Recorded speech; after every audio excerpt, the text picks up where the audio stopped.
નમસ્કાર વિદ્યાર્થી મિત્રો, આજે હું તમારા માટે એવું કન્ટેન્ટ એવી માહિતી લઈને આવ્યો છું જે તમને સામાન્ય વિદ્યાર્થીમાંથી ટોપર બનાવી દેશે. તમારું પરિણામ સામાન્ય આવવાનું છે એને ઉચ્ચતમ લેવલનું બનાવી દેશે. અને જો તમારે સારું રિઝલ્ટ લાવવું છે બોર્ડની પરીક્ષામાં કે દુનિયાની કોઈ પણ પરીક્ષામાં સારું રિઝલ્ટ લાવવું છે તો આ 5 ટેવ જે હું તમને અત્યારે કહેવાનો છું એ 5 ટેવ તમે તમારા જીવનમાં અત્યારથી અપનાવશો તો દુનિયાની કોઈ તાકાત તમને તમારું સારું રિઝલ્ટ લાવતા રોકી શકે. એનામાં એવી કોઈ તાકાત નથી કે જે તમને ગુડ માર્ક્સ, સારા ટકા, ટોપર બનતા તમને કોઈ અટકાવી શકે એવી કોઈ દુનિયાની તાકાત નથી. માત્ર 5 ટેવ, 5 આદત જો અત્યારથી કેળવશો, તમારા જીવનમાં એની પ્રેક્ટિસ કરશો, ઉતારશો, આઈ એમ વેરી શ્યોર સારું રિઝલ્ટ છે એ દૂર નથી જ. એટલે અત્યારે તમે જે પણ ધોરણમાં છો એ ધોરણમાં તમારે માત્ર પાસ નથી થવું, સારા ટકા લાવવા છે, કરી બતાવવું છે. એવા મિત્રોની વાત છે. મિત્રો, સુધારવા વાળા, શીખવા વાળા હંમેશા નિત નવા નોલેજની શોધમાં હોય છે, એવી માહિતીની શોધમાં હોય છે કે જેમને ઉપયોગી બને. જો તમે છો તો આ વિડીયો માત્ર ને માત્ર તમારા માટે છે. અચ્છા, સમય બગાડ્યા વગર તમને 5 બાબતો વિશે ફટાફટ જણાવી દઉં કે શું છે આ 5 બાબતો અને આ 5 ટેવો તમારે કઈ રીતે પાડવાની છે ને શા માટે પાડવાની છે. ફટાફટ તમને જણાવી દઉં છું. પહેલી ટેવ છે એક્ટિવ લર્નિંગ. મિત્રો, ભણે છે તો બધા ક્લાસમાં બધા ભણવા જાય છે, શાળાએ બધા ભણવા જાય છે, ઓનલાઈન તમે બધા અત્યારે મને સાંભળી રહ્યા છો, પણ એક્ટિવલી કેટલા સાંભળી રહ્યા છે? આપણે ઘણીવાર એવું થાય છે કે ચોપડી ખોલીને બેઠા હોઈએ છે, ધ્યાન આપણું ક્યાંક બીજે ચંપકભાઈ ભજીયા બનાવતા હોય ત્યાં રખડતું હોય છે. તો એટ એ ટાઈમ જ્યારે પણ તમને ડેટા કે માહિતી આપવામાં આવી રહી છે, જ્યારે તમને ભણાવવામાં આવી રહ્યું છે, ત્યારે તમારું 100% કોન્સન્ટ્રેશન માત્ર ને માત્ર ભણવામાં જ હોવું જોઈએ. ચાલો એમ કહો છો સાહેબ અમારે તો બહુ ભણવામાં ધ્યાન દેવું છે પણ ધ્યાન રહેતું નથી. આ મસ્ત મજાની ચોમાસાની સિઝન જામી હોય અને બારે મેઘ ભાવ્યાનો ખાંગા થયા હોય અને ભણવાનું શરૂ હોય તો અમને તો ગરમા ગરમ ભજીયાની યાદ આવે સાહેબ. અમને તો રજાની યાદ આવે, ક્યારે રજા પડે, ક્યારે જાહેરાત કરે પાણી ભરાણા છે એના કારણે સ્કૂલમાં હવે રજા જાહેર થઈ, ક્યારે અમને એવા સમાચાર મળે. મિત્રો, આ જે છે ને એ આપણને મૂળ માહિતી સાથે ડિસ્કનેક્ટ કરી દે છે. આપણે આ સાહેબની સામે જોતા હોય, બોર્ડની સામે આપણું ધ્યાન હોય છે પણ આપણે એક્ટિવલી ભણતા નથી હોતા.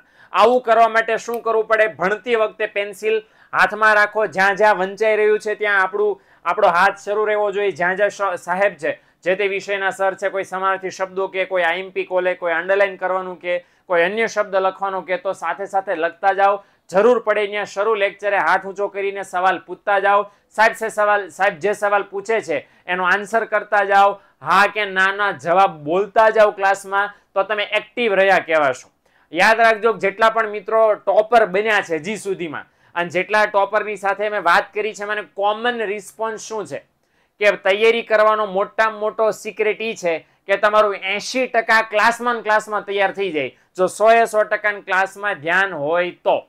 આપણો પ્રોબ્લેમ ક્યાં છે? ક્લાસમાં ધ્યાન રાખવું નથી ને ઘરે જઈને પછી હેરાન થવું છે કે સાહેબ આમાં શું કીધું તું, યાદ તો કઈ આવતું નથી. બસ એટલા માટે નથી આવતું, એક્ટિવલી આપણે ત્યાં સક્રિય નહોતા. એટલે પહેલી શરત ઈ છે ટોપર બનવાની, સારું રિઝલ્ટ લાવવાની. જ્યારે પહેલી વાર ડેટા તમારી સામે આવે છે તો એને ધ્યાનથી સાંભળો, રસથી સાંભળો અને એકાગ્રતાથી સાંભળો. બીજે ક્યાંય આપણું ધ્યાન, જે લેક્ચર તમારું 30 મિનિટ, 40 મિનિટ, 1 કલાકનો તમારી સામે મળે છે એ લેક્ચરમાં માત્ર તમે, સાહેબ અને એ વિષય, આ ત્રણે જ હોવા જોઈએ. ચોથો કોઈ ફ્રેન્ડ હળી કરે છે ને પેન્સિલ પડી ગઈ ને ચકલી આવીને કબૂતર બોલ્યું ને બાણું ખુલ્યું ને આ બધામાં જો ધ્યાન રાખવા રહ્યા તો તમારું આ ત્રિપુટીનો ભંગ થઈ જશે અને પછી લોચા પડશે. એટલે એક્ટિવલી લર્નિંગ, બધા વાતો કરતા ઘૂસપૂસ કરતા આપણું ધ્યાન બ્રાઇટ સ્ટુડન્ટની જેમ માત્ર ને માત્ર ક્લાસમાં હોવું જોઈએ. નંબર 2, આમાં તો બધાને લોચા છે પણ આ ટેવ જો તમે પાડશો ટાઈમ મેનેજ કરવાની તો ખતરનાક લેવલના માસ્ટર બની જશો. હવે ટાઈમ મેનેજમેન્ટ કઈ રીતે થાય ભાઈ? તો પહેલી વસ્તુ ટાઈમ મેનેજમેન્ટની શરત ઈ છે કે ટાઈમ ટેબલ બનાવતા પહેલા, કાંઈ પણ પ્લાનિંગ કરતા પહેલા તમને ખ્યાલ હોવો જોઈએ કે મારી પાસે સમય છે કેટલો. અચ્છા, આમાંના ઘણા બધા એવા છે કે સાહેબ અમે તો સ્કૂલે જઈએ, અમે તો ટ્યુશનમાં જઈએ, અમે તો ઓનલાઈન ભણીએ, આ કરીએ, ઓલું કરીએ, ભણવાનો, વાંચવાનો, લેસન કરવાનો ટાઈમ નથી રહેતો, ટાઈમ નથી વધતો. એટલે એવા મિત્રોને મારું ખાસ સજેશન છે, યાદ રાખજો કે તમારો ટાઈમ કલાકોમાં નથી જતો, મિનિટોમાં જાય છે. કઈ રીતે? 5 જ મિનિટ છે ને પાણી પીને હમણાં 2 મિનિટમાં આંટો મારું, આપણો બહુ ફેમસ આપણો ડાયલોગ છે 2 મિનિટ, બસ 2 મિનિટમાં આવ્યો, 2 મિનિટમાં વાંચવા બેસું છું, 2 જ મિનિટ ફોન લઈ લઉં. આ આપણી 2 મિનિટ હકીકતમાં 2 મિનિટ નથી હોતી, બહુ ઝાઝો સમય હોય છે. અને એટલા માટે યાદ રાખો કે આપણો સમય મિનિટોમાં વેડફાય છે. માટે જ્યારે તમે પ્લાનિંગ બનાવવા બેસો છો તો સવારે જાગો ત્યાંથી સાંજે સુવો, વચ્ચે કેટલા કલાક તમે જાગો છો, એ કેટલા કલાકમાં સ્કૂલ કેટલી કલાક છે, એક્સ્ટ્રા ટ્યુશન તમારે કેટલા કલાક છે, ઓનલાઈન જે લેક્ચર જોવો છો એ કેટલા કલાક છે એ મેનેજ કરવાનું, પછી કેટલા કલાક ફ્રી પડો છો એમાં તમારું કામ છે તેમ ટાર્ગેટ કરીને નક્કી કરો અને એને પૂરું કરવાનો પ્રયત્ન કરો. ટાઈમ મેનેજમેન્ટ આ રીતે થશે. ટાઈમને શોધવા બેઠશો નહીં નીકળે, કાઢવો પડશે, ગણતરી કરવી પડશે કે મારી પાસે આટલા કલાક છે. ઘણીવાર શું થાય છે કે જે સમય સૂવાનું હોય એ સમયે જાગીને વાંચીએ છીએ અને જે સમય એક્ટિવલી જાગવાનું હોય એ સમયે આપણને ઊંઘ આવે છે, કારણ કે સૂવાના સમયે સૂતા નથી એટલા માટે. તો યાદ રાખો કે ટાઈમ મેનેજ ઇઝીલી થઈ જાય. આપણા વડાપ્રધાન છે, બરાબર ને, વિદેશ મંત્રી છે, આમ અમેરિકાના રાષ્ટ્રપતિ છે, વોટ્સએવર દુનિયાના કોઈ પણ વ્યક્તિ જોઈ લો, બધાને સેમ 24 કલાક મળે છે. મેક્સિમમ યુટિલાઇઝ કઈ રીતે કરવો એ આપણે જોવાનું છે. મેં કીધું એ કરવાની સાચી રીત શું છે, સવારે જાગો છો કેટલા વાગે, સાંજે સુવો છો કેટલા વાગે, કુલ કલાક ગણી લો. એમાંથી કેટલા કલાક એવા જેમાં તમે નેટ ફ્રી હો છો એ તમને ખબર પડી જશે. તો એમાં શું કરવું એ ઓટોમેટિક તમને ખ્યાલ આવી જશે. ઓકે, તો ટાઈમ મેનેજ ખાસ તમારે કરવાનું છે. આને છે ને બહુ હલકામાં લે છે લોકો, રેસ્ટ એન્ડ રિચાર્જ ને. ઓકે, ઘણા એમ કહે છે કે ભાઈ ઠીક છે. અને હા, ઘણા બધાને અત્યારે વિડીયો પૂરો થશે ને કે સાહેબ આજથી તો મારે ઉજાગરા શરૂ કરી દેવા છે, આજથી બાપુ 12 વાગ્યા સુધી જાગશે, આજથી આપણે 4 વાગે જાગી જશું, 3 કલાક જ સૂશું, 4 કલાક જ સૂશું. પણ મારા મિત્રો ધ્યાન આપો, ઘણા બધા એવા છે કે દિવસે હુઈ જાય રાતે જાગે કે સાહેબ અમને રાતમાં મજા આવે છે. પણ મિત્રો યાદ રાખો ભગવાને આપણું શરીર એ રીતે બનાવ્યું છે કે જેમાં પર્ટિક્યુલર મિનિમમ એટલા કલાકની ઊંઘ જરૂરી છે. હું એમ નથી કહેતો કે બપોરે 3 કલાક સુવો અને સાંજે વળી પાછા 9 વાગે સુઈ જાઓ અને સવારે વળી પાછા 7 વાગે જાગો. તો ઊંઘ નહીં, ઊંઘો થયો આ, બરાબર, ઊંઘ નહીં, આ તો ઊંઘો થયો. એટલે બહુ આમ સાદી સિમ્પલ ભાષામાં કહું, વિદ્યાર્થી કાળ માટે 6 કલાકથી 7 કલાકની ઊંઘ મેક્સિમમ છે. આટલી ઊંઘ તમારા માટે મિનિમમ કયો મેક્સિમમ કયો જેટલી કયો જરૂરી છે. કેટલી? 6 થી 7 કલાકની ઊંઘ ફરજિયાત તમારે લેવી જોઈએ. પછી હવે 7 કલાક કરતા વધારે જેટલું કલાક ઊંઘો છો એટલું નહીં ઊંઘો તો બહુ સારી વાત છે, પણ આમાં ઘટાડો ન થવો જોઈએ. ઘટાડો પણ ન થવો જોઈએ. અને જે સમય છે, આ ઊંઘવાનો સમય ક્યારે છે? બેસ્ટ રાત્રે. એ સમયમાં ખલેલ પહોંચાડીને પછી બીજા સમયે સુવાનો પ્રયત્ન કરશો, શરીરની જે સાયકલ છે બગડશે, તબિયત બગડશે અને એના કારણે પરિણામ એ આવશે કે તમે તમારી 100% કાર્યશક્તિથી કામ નહીં કરી શકો. જો ઘણા બધા એવું કરે છે કે રોજ તો 10 વાગે સુવે ટેવ હોય, પણ એક્ઝામ આવે ને ત્યારે 12 વાગે સુવે, 2 કલાક સુવાના ગયા, ઊંઘ પૂરી ન થઈ, બીજા દિવસે સ્કૂલ શરૂ હશે, સાહેબ લેક્ચરમાં ભણાવતા હશે, એ ઊંઘ પૂરી નથી થઈ એટલે પૂરેપૂરા એક્ટિવ માઇન્ડથી તમે લેક્ચર નહીં ભણી શકો, ભણવાનું બગડશે. નુકસાન છેવટે કોનું થયું? તમે એક્સ્ટ્રા મહેનત કરવાની ચિંતા કરી, પણ નુકસાન તો તમે છેલ્લે તમારું જ કરીને બેઠા ને. ચેતન ભગતને એક બહુ સરસ મજાની બુક છે કે 11 હેબિટ્સ ઓફ લાઈફ, બરાબર, કે તમારા જીવનને બેસ્ટ બનાવવું છે, આમ લેવલ અપ લઈ જવું છે, તો 11 આદતો જે તમારે રાખવી છે. મેં પહેલી આદત એમણે કઈ કીધી ખબર છે? હેલ્થ.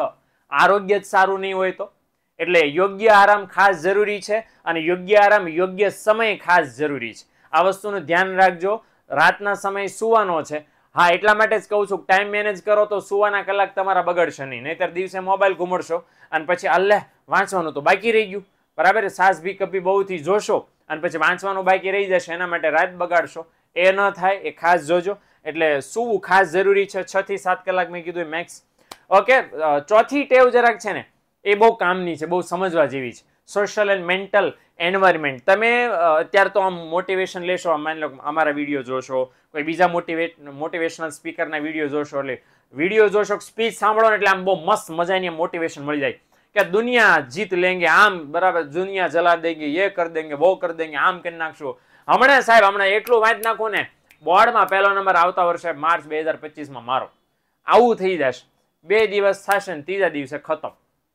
તો આ જે આપણું હાયર લેવલનું સ્પિરિટ છે એ કોણ ટકાવી રાખશે? કઈ રીતે આપણે સાચા માર્ગે રહેશું? મિત્રો, એનો બહુ મોટો આધાર આપણી આજુબાજુના વાતાવરણ ઉપર છે. આપણી આજુબાજુનું વાતાવરણ કેવી રીતે બને? આપણી જેવા સેમ માઇન્ડસેટ કે આપણા કરતા પણ સારા માઇન્ડસેટ વાળા લોકો છે. તો યાદ રાખજો, આ ખાસ યાદ રાખજો કે તમારા મિત્રો જે લેવલના હશે ને એમની ભેગું જો તમે રહ્યા તો તમે એ લેવલના બની જશો. જો તમે હાઈ લેવલના છો ને લો લેવલ વાળા ભેગા રહ્યા તો એ લોકો તમને એમના લેવલ ઉપર લઈ આવશે. અને જો હાઈ લેવલ વાળા તમારા કરતા ઊંચું મહેનત કરવા વાળા છે, જો તમે એના ભેગું રહ્યા તો તમને શરમ આવશે, ખાલો આટલી બધી મહેનત કરે છે હું એટલી જ કરું છું, હાલો મારે એમની ભેગું રહેવું છે. તો તમે પણ એનું લેવલ, તમે પણ તમારું લેવલ હાઈ કરી નાખશો. એટલે તમે કોના જેવા, બરાબર, તમારે કોણ થવું છે? ટોપર બનવું છે તો વાતાવરણ એવું રાખો કે તમારું તમને મોટિવેટ કરે, ડિમોટિવેટ ન કરે. વાંચવા બેસો છો અને કોઈ એમ કે વાંચવું નથી, હાલ ને વાંચકોનું ભલું થયું છે, તો ધ્યાન રાખો એ વ્યક્તિને વાંચવાની ચિંતા નથી અને તમને પણ હટાવવા માંગે છે, એવા લોકોથી દૂર રહ્યો. એટલે તમારી આજુબાજુનું વાતાવરણ હંમેશા એવા લોકોની આજુબાજુ રહ્યો જે તમને આકર્ષિત કરે, જે તમને હંમેશા પ્રેરિત કરે, તમને આમ કે ચાલો આ કામ છે, આપણું ભણવાની બાબત છે, ખોટી બાબતોથી દૂર રાખે. નહીતર શું થશે કે બધી મોટિવેશન બધું હવામાં ફેંકાઈ જશે. લોકો છે એ સંગ છે એ ફેરફાર થાય, એટલે ગમે એટલા સારા હોય એનો સંગના કારણે ખરાબ થતા વાર નથી લાગતી. એટલે બહુ સંગ સારો રાખજો. એવા મિત્રો રાખજો તમારી આજુબાજુમાં કે જે તમારી મહેનતને કન્ટિન્યુઅસ કરવામાં મદદ કરે, મહેનત બગાડવામાં નહીં. નહીતર ક્યારે હોશિયારમાંથી ડફોળ થઈ જશો તમને ખબર નહીં રહે. ઓકે, તો આપણી આજુબાજુનું વાતાવરણ આપણને મોટિવેશન કરે આપણા કામ માટે, એવું હંમેશા રાખો. અને રાખવું હંમેશા આપણા હાથમાં છે. મિત્રો કેવા પસંદ કરવાને આપણા હાથમાં છે. ઓકે, યાદ રાખજો કે મમ્મી આપણે પસંદ નથી કર્યા, પપ્પા, ઇવન આપણે આપણું નામ, આપણી અટક, કાંઈ પસંદ આપણે નથી કર્યું. કયા ઘરમાં જન્મશું, કઈ જગ્યાએ, કયા ગામમાં, કેટલી આવકવાળા ઘરમાં, કેવી પરિસ્થિતિમાં, આપણે કાંઈ ડિસાઇડ નથી કર્યું. એક વસ્તુ આપણે ડિસાઇડ કરી શકીએ છીએ, ફ્રેન્ડ્સ. ઓકે, એટલે યાદ રાખજો 7 લેવલની આમ ટેસ્ટિંગ આવી. ટેસ્ટિંગ કર્યા પછી આને રખાય કે ન રખાય, પછી ભાઈબંધ છે નક્કી કરજો. ઓકે, તો છેલ્લી અને 5મી આદત છે, અને છે ગ્રોથ માઇન્ડસેટ. ગ્રોથ માઇન્ડસેટ એટલે શું? પહેલો જ પ્રશ્ન, સાહેબ આટલું બધું અઘરું છે, આટલા બધા વિષયો છે, આટલી બધી વાર છે, આટલા બધા ચેપ્ટર છે, આંકડા કેટલા બધા, મુદ્દા કેટલા બધા, યાદ ન રહ્યું તો ભૂલાઈ બહુ જાય છે, આમ બહુ થાય છે. તો માઇન્ડસેટ એવો રાખો કે હું કરી શકું છું, મારથી થશે, થઈ જશે બધું હળવે. એક ફિલ્મ છે ને, ગુજરાતી ફિલ્મ, કે થઈ જશે. એમાં એ ભાઈ એવો છે કે જેને કઈ ઠેકાણા જ નથી કે આગળ ઘર મળશે કે નહીં મળે, પણ લાગ્યો રહે છે, ઇવેન્ચ્યુઅલી એને મળી જાય છે. ઓકે, એટલે આઈ કાન્ટ, હું નહીં કરી શકું, એના કરતા બેટર છે કે કાતર લઈને કાપી નાખો ટીને, અને આઈ કેન, હું કરી શકું છું, એવું રાખો ને. ભગવાનને પ્રાર્થના કરો, બુદ્ધિ શક્તિને બળ આપો કે આ જે ટાસ્ક મારા હાથમાં આવ્યો છે, આ વર્ષે ગમે થાય મારે પાર ઉતરવું છે, એના માટે પૂરી મહેનત કરી જુઓ.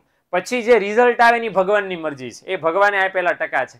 કાંઈ ટેન્શન નહીં લેતા, ભગવાનની માથે મૂકી દો. અત્યારે તમારા હાથમાં શું છે? મહેનત. જો તમારા હાથમાં 2 વસ્તુ અત્યારે બહુ સરસ મજાની છે, સમય અને મહેનત. તમે ધારો એટલો સમય તમને મળ્યો છે, ને ધારો એટલી મહેનત તમે એની અંદર કરી શકો એમ છો. અને મહેનત અત્યારે કેમ કરવાની છે કે રિઝલ્ટ આવે ને ત્યારે તમને અફસોસ કે પછતાવો ન થાય કે મેં મહેનત નહોતી કરી. ઓકે, એટલે માઇન્ડસેટ એવો રાખો કે સારા માર્ક્સ આવે તો હવે નેક્સ્ટ એક્ઝામમાં ઓર એનાથી સારા માર્ક્સ લાવવા છે. આને ગ્રોથ માઇન્ડસેટ કહેવાય. અચ્છા, નબળા માર્ક્સ આવ્યા તો, કે સાહેબ 0 માર્ક્સ આવ્યા તો ગ્રોથ માઇન્ડસેટ કઈ રીતે લાવવાનો? 0 માર્ક્સ આવ્યા તો આગલી ટેસ્ટમાં 0 નો આવવા જોઈએ, એના કરતા વધારે આવવા જોઈએ. 3 માર્ક્સ આવ્યા, આગલી ટેસ્ટમાં 5 આવવા જોઈએ. આને ગ્રોથ માઇન્ડસેટ કહેવાય.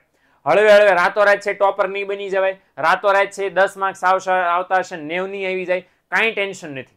બીજું, ગ્રોથ માઇન્ડસેટ ધરાવનાર લોકોનું બીજું લક્ષણ, આ લોકો કોમ્પિટિશન કરે. સીધી વાત છે ને, કારણ કે તમારે જે લેવલ છો એના કરતા આગળ વધવું છે તો કાંઈ કોકને તો જોવા પડે ને. આપણે ગ્રોથ માઇન્ડસેટ વાળા પર્સન તરીકે આપણે આપણી જાત સાથે કોમ્પિટિશન કરવાની. ગામ સાથે કોમ્પિટિશન કરવામાં કોઈ દિવસ તમે નહીં પહોંચી શકો, કારણ કે તમે છે 100 માર્કની ટેસ્ટ લેવે ને તમારે 37 આવ્યા, અને તમે એમ કહો ઓહો આને 50 માર્ક્સ આવ્યા, મારે 51 લાવવા, તો 90 વાળો બેઠો હશે, તો 90 વાળાની કમ્પેરિઝન કરશો તમે ડિપ્રેશનમાં વહી જશો. એટલે આપણે 37 આવવાનું, ઓલા તો 90 આવ્યા છે, ક્યાં ભેગું થશે? તો યાદ રાખજો, કોમ્પિટિશન કરવી જ છે ને તો તમે તમારી કોમ્પિટિશન તમારી સાથે કરો. કે મેં મારી જાત સાથે આ એક બરાબર કોમ્પિટિશન કરો. 37 માં આ ટેસ્ટમાં કે ગઈ ટેસ્ટમાં આવ્યા હતા, આવતી ટેસ્ટમાં હું મારી જાતને બીટ કરીશ ને એના કરતા વધારે માર્ક્સ લાવીશ. 37 ના 38 પણ થાય ને તો એ તમારી જીત છે. એટલે જેટલી પણ ટેસ્ટ લેવાય એમાં તમે ઇમ્પ્રુવ કઈ રીતે કરી શકો ને, એક ગ્રોથ માઇન્ડસેટ છે.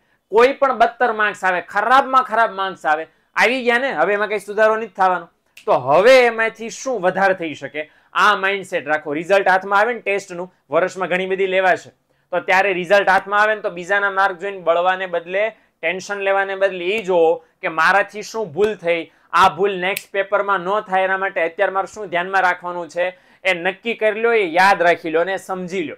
સાહેબને પૂછી લો કે સાહેબ આમાં શું એવું કર્યું કે માર્ક ન કપાય આગલા વખતે. આ ગ્રોથ માઇન્ડસેટ છે. આ ટેવ અત્યારથી રાખશો તો આઈ એમ વેરી શ્યોર કે નાની નાની જે ભૂલો આપણી પેપરમાં થાય છે એ તરત ને તરત થતા અટકી જશે, માર્ક તો ઓટોમેટિક વધી જશે. ઓકે, તો મને આશા છે કે આ 5 ટેવો તમને ખાસમ ખાસ કામમાં લાગશે.